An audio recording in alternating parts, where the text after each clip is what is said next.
Sí, ya bueno.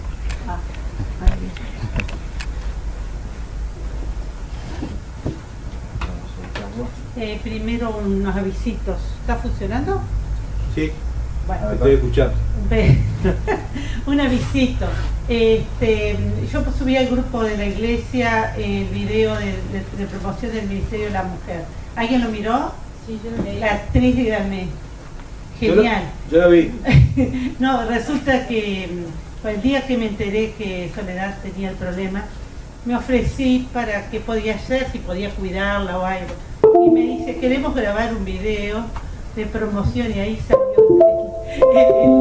la cosa sin ninguna, pero para que ustedes vayan viendo y que se sumen algunas más de las 3, conmigo 4 que vamos a ir del grupo, si alguna más se puede animar para participar de eso, ¿sí? Y el otro avisito es que todo lo que publica la iglesia, que está publicando mucho semanalmente, hecho por especialistas, analizado de todos los puntos de vista, nosotros tendríamos que reproducirlo. Ustedes saben que esta es una forma de predicar, de tener contactos, así como mostró él. Es la forma de usar bien las redes, como dijo la hermana, ¿sí? Así que vamos a intentar entonces compartir, y es la forma que vamos a tener de llegar a poner la primera. ¿Sabés cómo poner? Sí. No, me tengo que quedar acá arriba, aquí está. Bueno, me quedo acá entonces, vamos a sacar el vaso, si no lo voy a tirar. Ay, no, parece El papel que me dio ahí la secretaria de publicaciones, voy a sacar de esto. Bueno, ¿se acuerdan de esa historia? ¿Cuál les parece que es?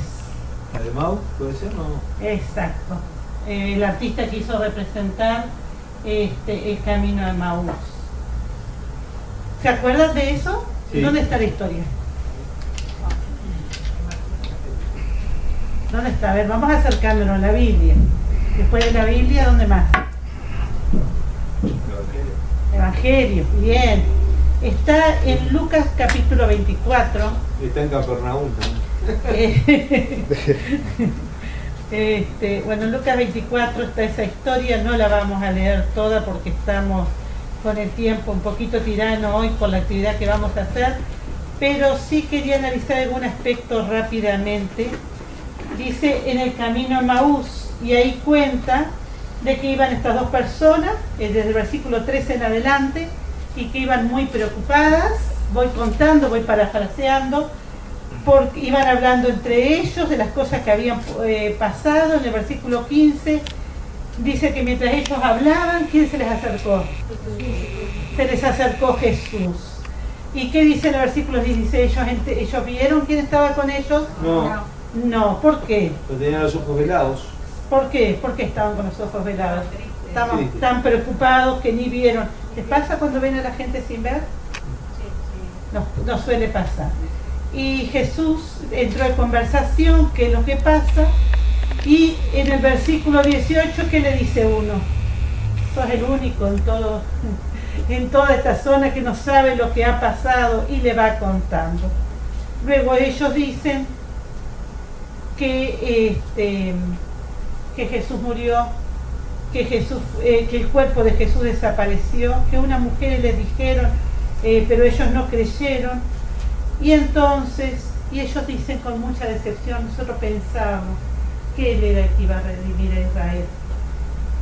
La siguiente, pensar que Jesús había estado 3 años tratando de formarlos, tratando de prepararlos, pero ellos, al igual que nosotros, escuchaban sin escuchar, escuchaban sin entender, escuchaban lo que les servía, escuchaban lo que les gustaba, lo que entraba dentro de los preconceptos que ellos tenían, y no habían entendido algunas cosas que Jesús les había dicho. Y ahí el versículo 24, Jesús empieza a contarle a través de todas las escrituras cómo esto que había ocurrido ya estaba planificado, ya estaba contado. Finalmente la narración termina en que ellos descubren quién es Jesús y vuelven a traer las buenas nuevas. A veces nosotros estamos con Jesús hace hacemos todos los cultos, leemos la Biblia, pero nos pasa como a ellos, que escuchamos sin escuchar, que vemos sin ver o sin entender, porque a veces no se adapta a los preconceptos que nosotros tenemos. La siguiente diapositiva. Así que Jesús tiene que acercarse a nosotros de nuevo para mostrarnos las Escrituras, cómo son las cosas realmente. A veces la crisis hace que empecemos a ver la Biblia de otra manera y empezamos a entender de otra manera. A veces precisamos el sacudón. Ellos precisaron el sacudón tremendo de la muerte de Cristo, de que el cuerpo haya desaparecido, del miedo de esconderse ya en el aposento alto porque estaban aterrorizados, que lo que pasó a Jesús le pasa a ellos también. Pero todo eso Jesús lo permitió porque ellos iban a entender, iban a aprender, iban a empezar a comprender el plan que Dios tenía para la humanidad y especialmente para este grupo de hijos suyos. ¿Cierto? Y entonces Jesús quedó 40 días con ellos y le dio lo que llamamos la gran comisión. A ver, ¿y esa dónde está? Mateo 24. Me parece que no. Al terminar Mateo. Termina Mateo. ¿Cuál es el último capítulo de Mateo? 28, ¿sí? 19 y 20. Y entonces ahí le dice, por lo tanto, id y hacer discípulos a todas las naciones, bautizándolos en el nombre del Padre, del Hijo y del Espíritu Santo, enseñándoles que guarden todas las cosas que os he mandado, y aquí estoy con vosotros todos los días a partir de ahora. Esa comisión nosotros entendemos que por extensión nos dio a nosotros, ¿cierto? Sí. Y la Biblia cuenta que Jesús empieza a ascender, y en el libro de Hechos, el primer capítulo cuenta que los ángeles le dijeron: Pablo, en Galileo, ¿por qué están mirando al cielo? Este mismo Jesús que ahora fue tomado va a volver otra vez. Y nosotros tenemos una cosa hermosa para contar al mundo. Tenemos una comisión impresionante, y es una comisión, es un deber.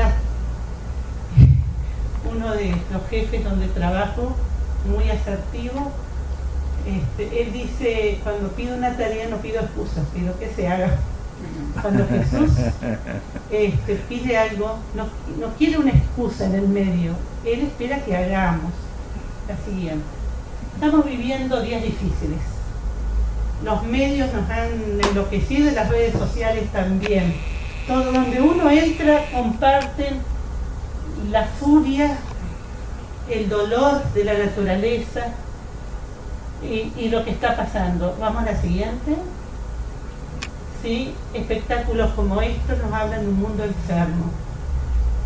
Y tal vez ahora la gente mira un poquito más al cielo. Lo hemos visto, ¿cierto? Sí.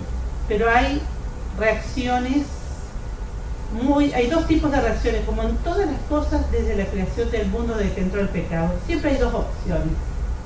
Hay una correcta y una incorrecta.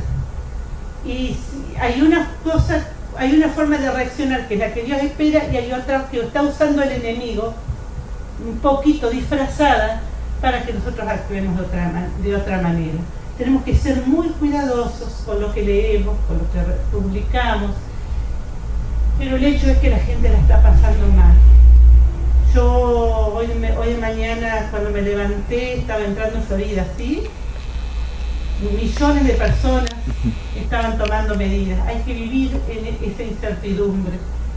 Yo solo me preocupo si no llueve y no me riegan las plantas, si llueve mucho y no sé, nuestras preocupaciones son mínimas, pero hay que ver lo que esta gente está pasando.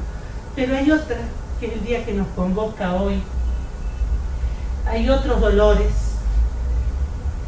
y cosas tristes que no sé si hemos participado de esto, hemos sido sujetos en estas situaciones, pero también las escuchamos muchísimo. Las estadísticas son alarmantes. Y la siguiente. Situaciones tremendas y me estoy refiriendo a lo que hoy vamos a hacer nosotros. Jesús nos pide que nosotros también intervengamos en esto.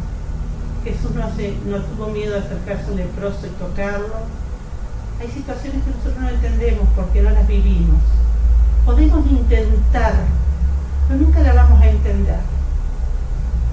Pero sí tenemos que intervenir.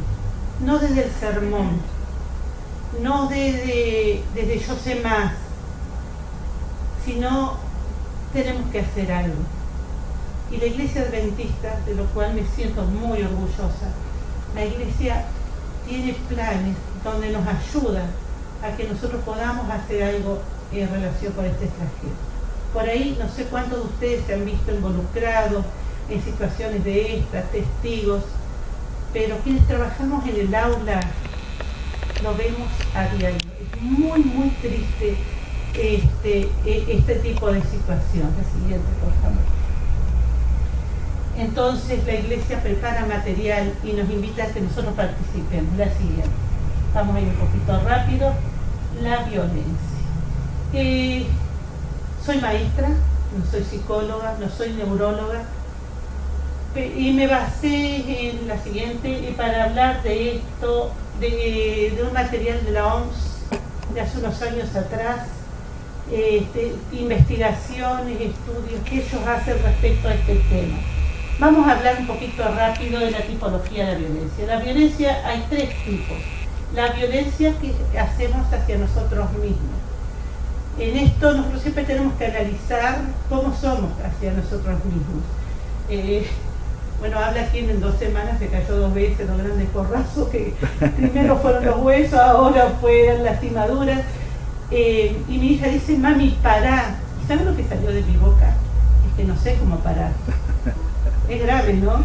Entonces cuando repasaba el material anoche y hoy de mañana, dije, bueno, tal vez me siento más involucrada de lo que debiera.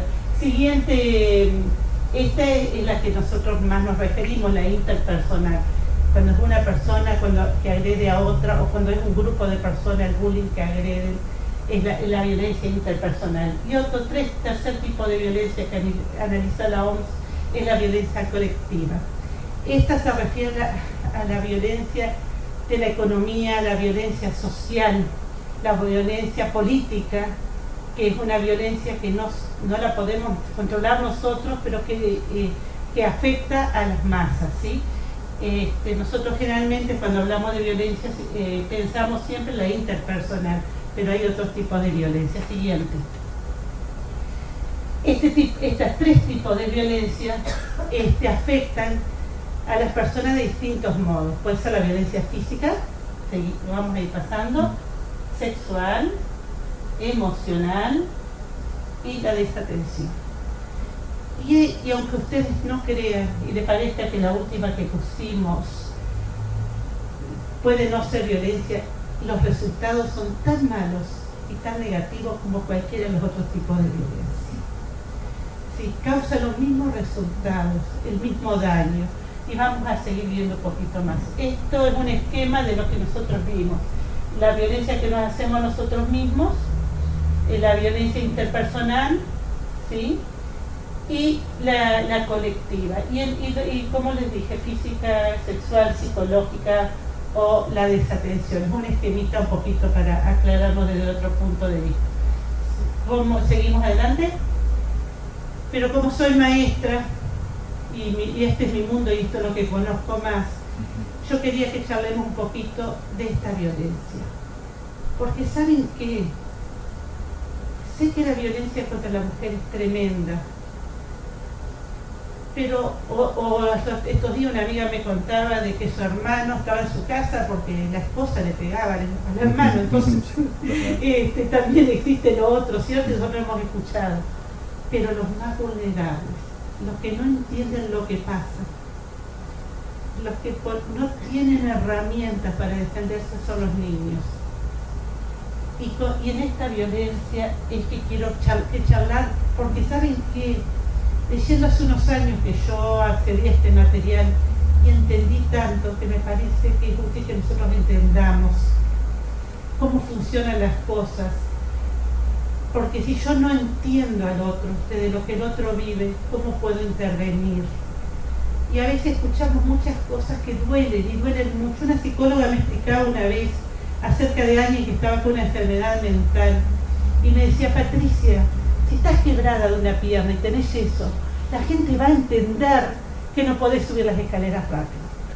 Pero cuando la enfermedad no se ve, la gente espera que subas corriendo y no podés tampoco. ¿Me entienden la metáfora?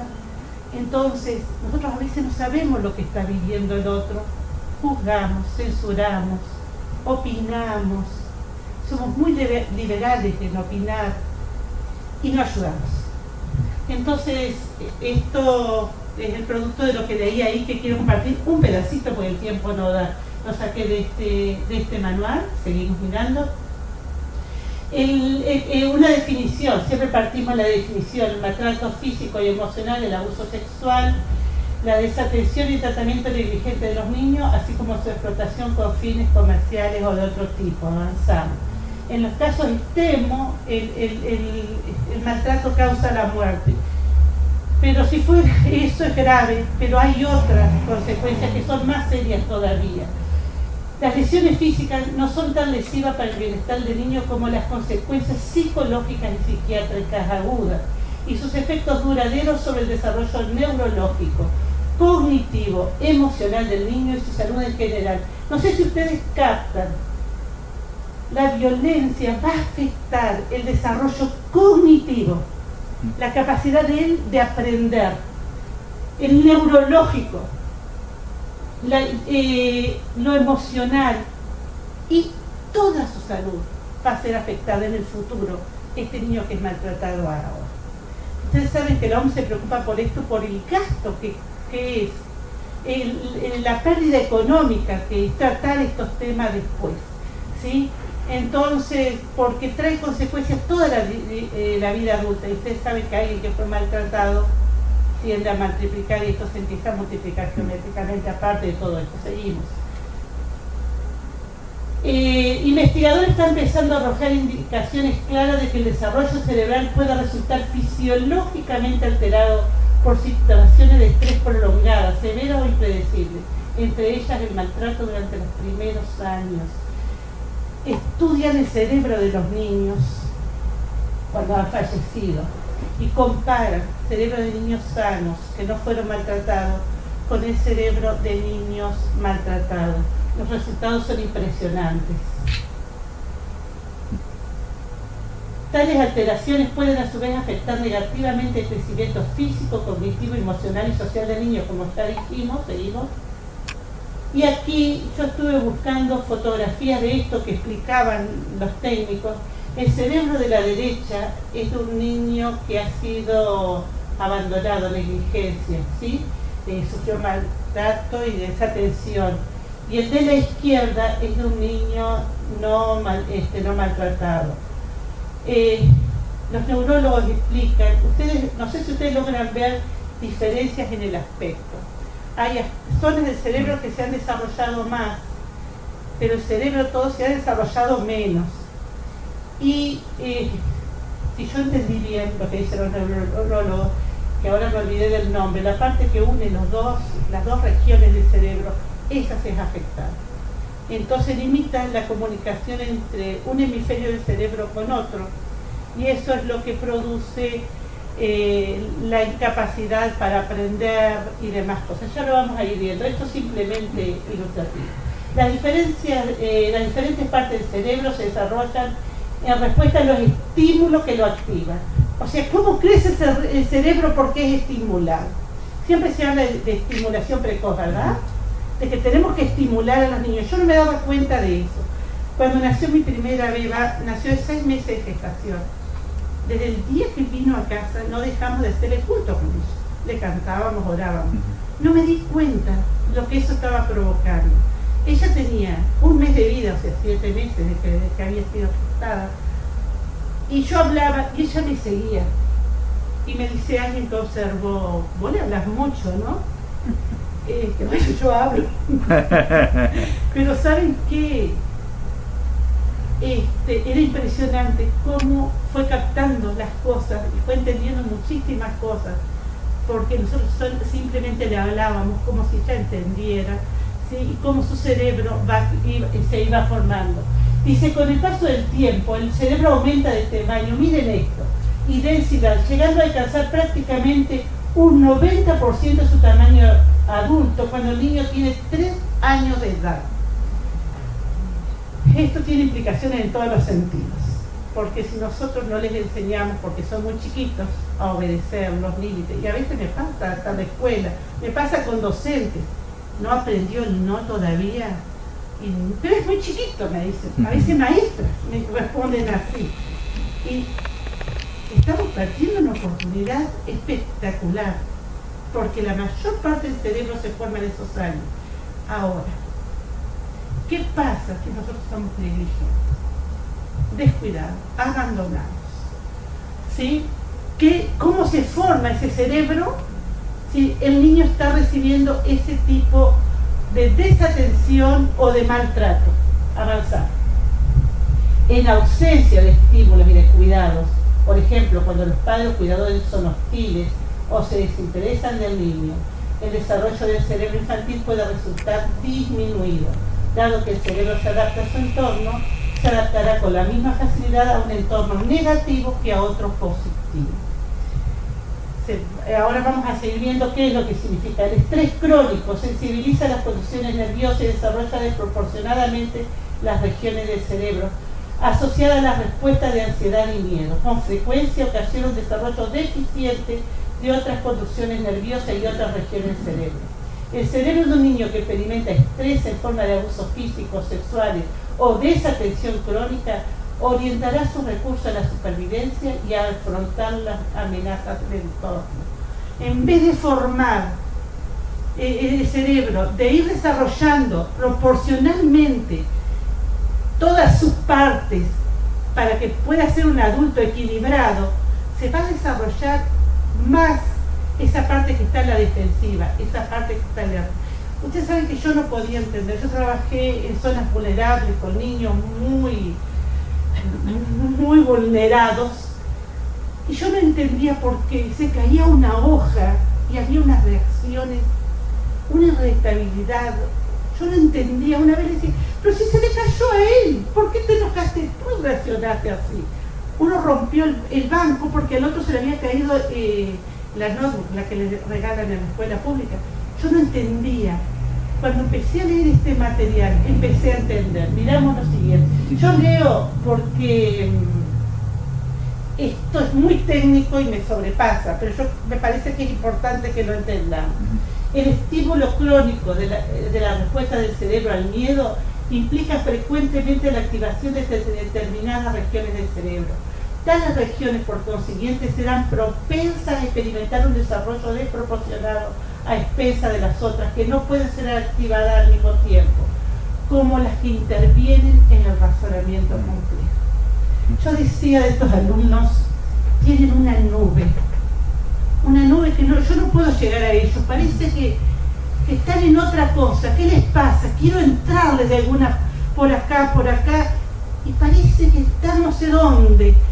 Bueno, posiblemente su cerebro fue vulnerado de tal manera en su niñez que ellos no pueden, no es que no quieran, no pueden atender, no pueden quedarse quietos, no pueden controlar su irritabilidad. Otra vez resolviendo un tema de dos que habían peleado en una salida didáctica, la maestra estaba enojada, las madres otro tanto, y un niño me decía, usted, directora, no entiende que yo me doy cuenta de lo que pasa, pero no puedo controlarlo.